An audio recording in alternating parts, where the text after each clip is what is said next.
guys, welcome back to the Blue Milk Show. We're your host. I'm Scotty Tuhati. I'm Patrick Toy O'Neill. Thanks for joining us today. We're going to touch on a touchy subject, the national anthem. We're going to try to get your thoughts and what you feel about it, and plus what me and Toy.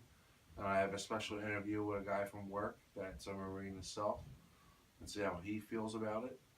But basically, what I got to say about it is, there is a time and a place to take a protest, and the national anthem is not one. I'm not saying what Colin Kaepernick started a year ago, his protest with taking a knee.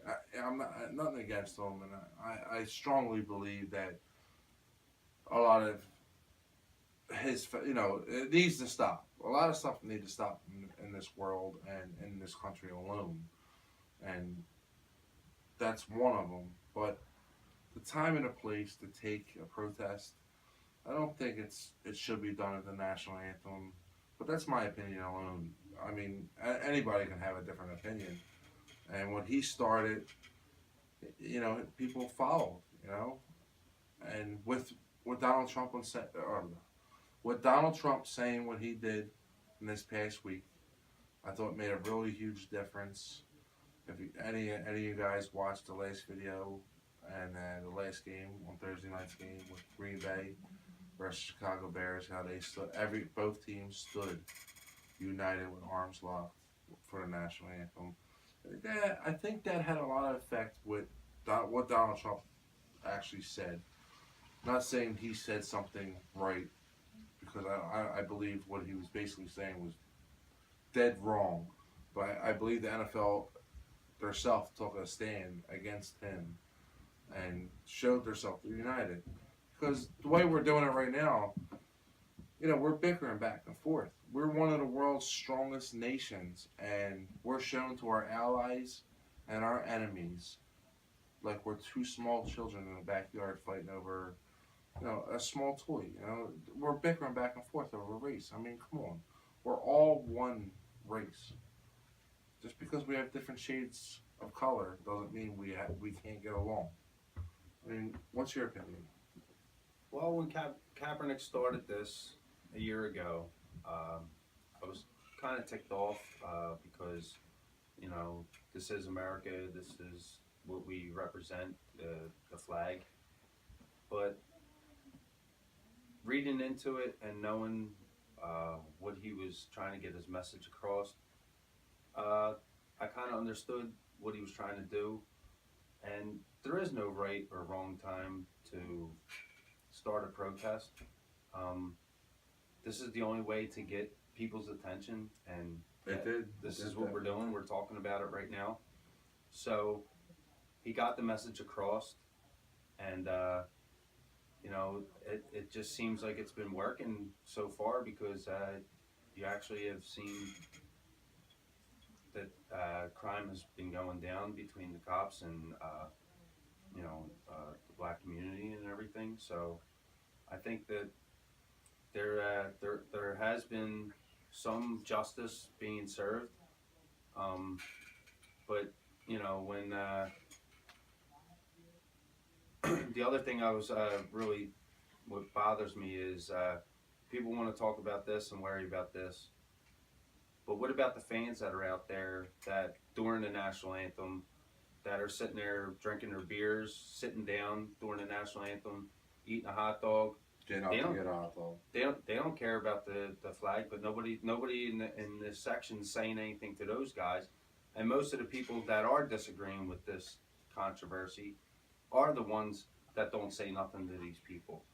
And touching on Donald Trump, this was actually absolutely wrong. This was ridiculous for him to go out and call people sons of bitches. That's just totally uncalled for, coming from our nation's leader.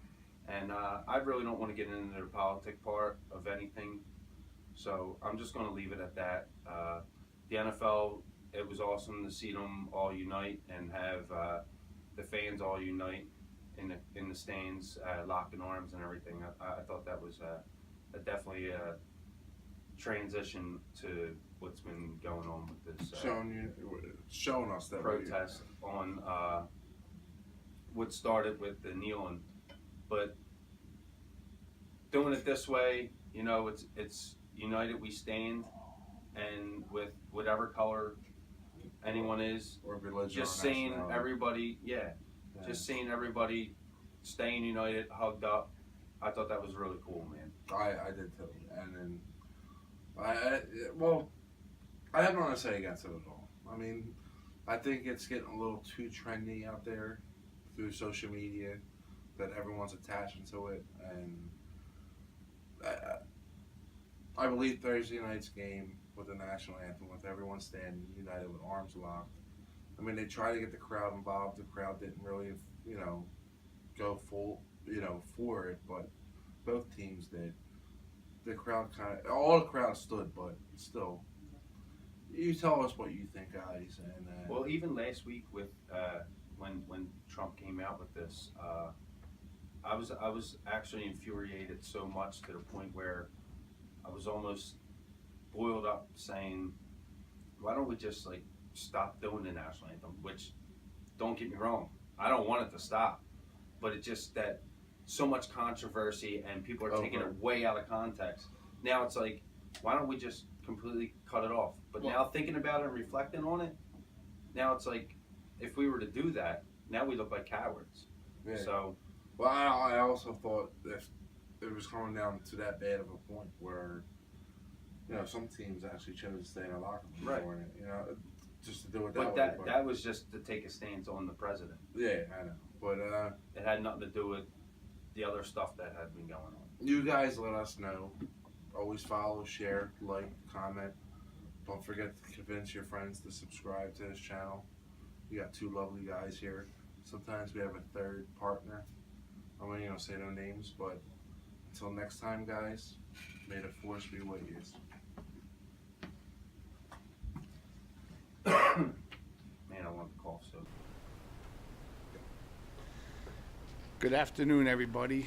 I'm grateful to have the opportunity to just say a few words about what's going on in our nation right now, especially here in the USA with the NFL and the football league, of things happening with the American flag and the national anthem. I just wanted to say, as an Army Ranger and as a United States Marine, that I served in both, and I'm extremely proud of having been able to serve under the government and the United States of America. I could get angry, but I'm not going to get angry. I try to look at things a little more outside the box, and one of the things that I thought about was I understand that people come from different cultures, different races, different religions, and I truly respect that. In saying that, some of the people in my life that have greatly inspired me were people like Abraham Lincoln, Thomas Jefferson, Dr. Martin Luther King Jr., Julius Caesar, Winston Churchill, Gandhi, Nelson Mandela, Franklin D. Roosevelt, Dalai Lama. Now, I have been inspired by all their different quotes, by their examples in life, and I can't say that, am I all American? Sure, I'm all American, but I've allowed other people to influence me in their experiences in life. And some of the leaders and spiritual leaders that I just mentioned have greatly impacted not only me, but a lot of people here in America. The flag, the national anthem, absolutely, it's a symbol of our nation, and should it be held with the utmost respect and dignity? Absolutely. I'm not sure quite what the answer is yet. If I had to go back and ask all the people that I just mentioned, I wonder what they would say. And so that's what I leave you right now is, the search of what is the correct answer here, having dealt with or having to deal with all the different people we have in our world right now, in our country, and, the different nationalities, creeds, religions. So I bid you farewell for now, but I just say respect to the flag and the national anthem, and I stand by it and I stand with it. Thank you.